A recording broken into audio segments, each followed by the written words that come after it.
Саламатсызбы, Рыскел Чыныбекович. Мына кече СДПК партиясынын саясий кеңешинин жыйыны өттү. Ушул жыйындан кийин сизди саясий кеңештен чыкты, жок, партиядан чыкты деп айрым маалымат каражаттар жазды. Ушул туурасында кеңири айтып берсеңиз. Мындай кече саясий кеңештин жыйыны болду, отуруму болду. Мына ошол отурумдагы маселелер ачыкка чыгып кетти. Биз ачыкка чыгарбайбыз деп сүйлөшкөнгөндө да чыгып кетти. Азыр андан нары дагы чыгып атат. Мен ошон үчүн ошол саясий кеңештин мүчөсү катары, отурумга катышкан киши катары саясий партиянын төрагасынын орун басары катары айтып кетейин. Мен көп жерде айтышып атат, бул Адил Турдукуловдун сөзүнө таянып, шилтеме кылып айтышып атат. Мен партиянын катарынан чыгып турдум. Жок, мен партиянын катарынан чыккан жокмун. Мен партиянын катарында калдым. Бирок мен анын жетекчилик кызматтарынан кеттим. Ага негиз себептер болду. Мен саясий кеңештин курамынан чыгаруу боюнча билдирүү жасадым. Ошондой эле орун басары кызматында токтоткондугум боюнча билдирүү жасадым. Бул биринчиден эмнеге мындай мен чечимге келдим. Албетте мындай чечимге келиш мен үчүн оңой болгон жок, оор болду. Бирок бардык жагын карап туруп, мени ошондой чечимге келүүгө негиздүү себептер болду. Биринчиден, мен бул партияга киргенде ата балага кызмат кылам деп кирген эмесмин. Мен саясатка киргенде дагы, саясий партияга кирсем дагы, мамлекеттик кызматка кирсем дагы мен ата мекенге кызмат кылам деген позиция менен кирем. Экинчиден, бир топ менин партиялаштарым уюм менен буюмдун айырмасын түшүнбөй коюшту. Мен ар жерде айтып аттым, бул деген СДПК бул коом, бул уюм, саясий уюм. Буюм болсо ал колдон колго өтөт, мураскерлик болот. А уюм дегенде мураскерлик болбойт. Бул атадан балага өтпөш керек дегендей менин чакырыктарыма, талаптарыма көпчүлүк макул болбой коюшту. Андан кийин экинчи ошол саясий кеңештин отурумунда абакта жаткан Мээрбек Мискенбаевдин, Канат Сагынбаевдин алардагы саясий кеңештин мүчөсү, анан сыртта жүргөн Мирбек Айтикеевдин саясий кеңештин мүчөлөрүнө болгон кайрылуусу дагы менин аябай катуу кабыл алдым. Алардын койгон негиздерин бардыгын канааттандырарлык деп кабыл алдым.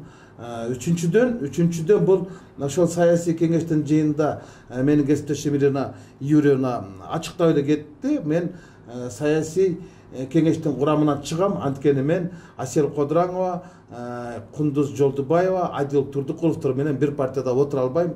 Алар бул партияда отурганда мен чыгышым керек деген билдирүү жасады. Мындайда калыс пикиримди мен билдиришим керек болчу. Атамбаевга башына кыйындык түшкөндө ошол Кундуз Жолдубаева менен Асел Кодыраңова чыдап кеткен жок. Анын айынан булар бүгүнкү күнгө чейин оор кылмыш менен айыпталып бүгүнкү күнгө чейин сотто жүрөт да. Анан аларды партия чыдап кетсе кандай болот? Ошондуктан мен аларга колдоо көргөзүп, эгер сиз ушул үчөөнүн партиядан чыгарышын талап кылып чыксаңыз, мен буларды колдоо үчүн партиядан чыгам дедим. Саясий кеңештин мүчөлүгүмдү токтотом деп, мындайча айтканда 3 кишини колдоп, 3 кишини коргоп, мен саясий кеңештин мүчөлүгүнөн анан кийин орун басар кызматтан кеттим. Эми бул жерде түшүнбөстүктөр болду. Бул күн мурунтан эле белгилүү болуп калган.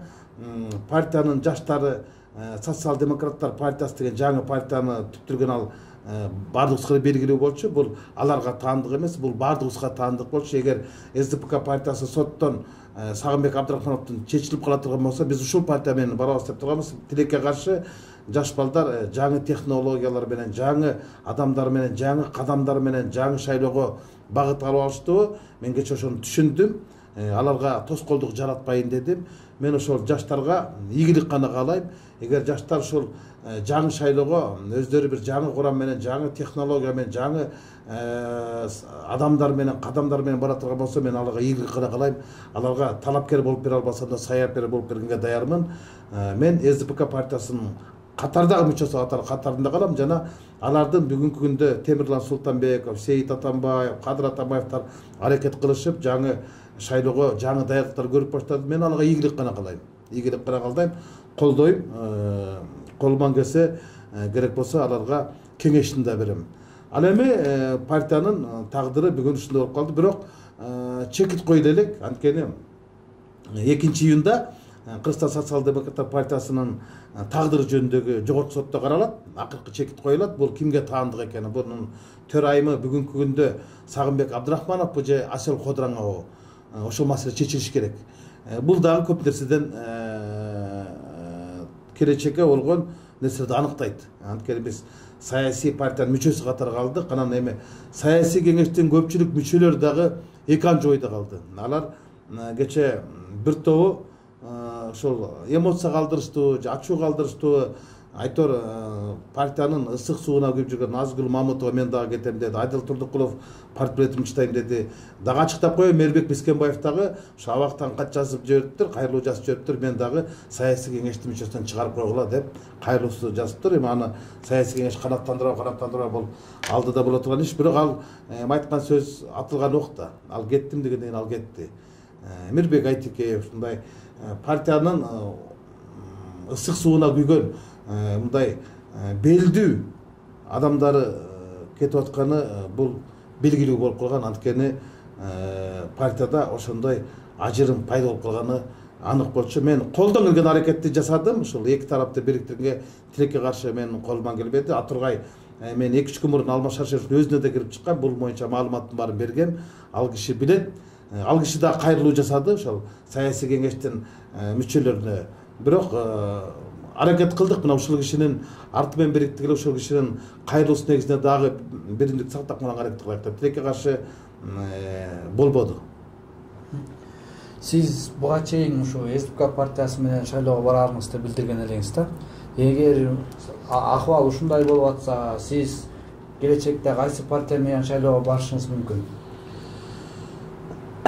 5 элге жетердин кереги эмне дегендей, бир четинен бир партиядан толук кандуу ишмердигин токтото электе эле башка партиялардан сунуштар түшүп башташканда, буга чейин деле мен бул алдыдагы парламенттик шайлоо боюнча ар кандай саясий топтор күчтөр менен сүйлөшүп келгем. Ал жашыруун эмес, анткени партиянын алды барар албас арсар болчу. Андыктан менен бир топ эле сүйлөшүрүбүзгө мен бүгүн азыр ачыктай алам. Мен буга чейин бир нече ирет ушул алдыдагы парламенттик шайлоо боюнча Атамека партиясынын төрагасы Өмүрбек Чиркешев Текебаев менен жолугушууларды өткөрдүм. Кеңешип мындай өз позицияларды тактаганга аракет кылдык. Ошол эле маалда мен Ак Шупкар партиясынын төрагасы Темир Аргенбаев менен дагы сүйлөштүм. Ошо алдыдагы парламенттик шайлоодо мындай чогуу кызматташууга барышыбыз менен Жанар Акаев менен дагы КЛДП партиясынын лидерлери менен дагы жолугушуу өткөрдүм. Бирик партиясынын төрагасы Кылыч Исмамбетов менен дагы жолугуштум. Республика партиясынын жетекчилери менен дагы Руслан Казакбаев, Мирлан Жерчеров, Максат Сабировдор менен дагы алдагы парламенттик шайлоолор боюнча өз пикирлерибизди мындай такташып сүйлөшүүлөрдү жүргүзүп атабыз. Алмазбек Шаршенович менен дагы анын уулдары менен дагы сүйлөштүм. Мен эми шайлоого барбасы ал менин жеке саясий көз карашыма көз каранды. Баягы мен эки ача жолдун алдында турам, барсамбы барбасамбы деген эки ача пикирдин этеги жок суроонун ортосунда турам да, барсамбы барбасамбы деген ой менде азыр ачыктала элек. Анан мен ачыктап эле коеюн, мен эми албетте эгер шайлоого аттана турган болсом, бара турган болсом, катыша турган болсом, мен баягы Алмамбет Насырканович айткандай эле бийликтин партиясы менен же болбосо бийликтин акырдан жем жеген, бийликтин саясатын колдогон партиялар менен бара албайм. Бул менин пикирим. Ошол эле Мекеним Кыргызстан, Биримдик деген партиялар менен мен шайлоодо алардын курамында болбойм. Алардын катарында шайлоого барганча мен барбай койгонум жакшы. Анткени туура эмес болуп калат, эл туура эмес кабыл алат. Андыктан мен алардын арасынан барам деп айта албайм, айтпайм. Ал эми башка партиялардын сунуштары менен аракет кылып атам. Мындай эми такташканга алардын мүмкүнчүлүктөрү, кадыр барктар канчалык, талапкерлер бар, каржылык ресурстары кандай, пландары кандай, эми алардын бардыгын алдыдагы сүйлөшүүлөр көргөзүлөт. Бирок мен барбасым жөнүндөгү чечимди биринчи кабыл алышым керек. Эгер жан дүйнөмдүн же болбосо көңүлүмдүн бүгүнкү күндөгү көйдөндөгү сырымды айта турган болсом, мен чын айтканда шайлоого барбай эле койсомбу деген ойго жакыныраак барып турам да. саясаттан мындай азыркы албуттанган саясаттын агымы өтө эле опурталдуу болуп баратат. Анан алдыдагы экономикалык мүмкүнчүлүктөр, анан кийин саясий кризис менен экономикалык кризис биригип кеткенде мамлекетибиз үчүн бир топ оорчулуктарды алып келет. Анан ошолорго күнөөкөр катары адам катышып каламбы деген ойлордун ортосунда турам да.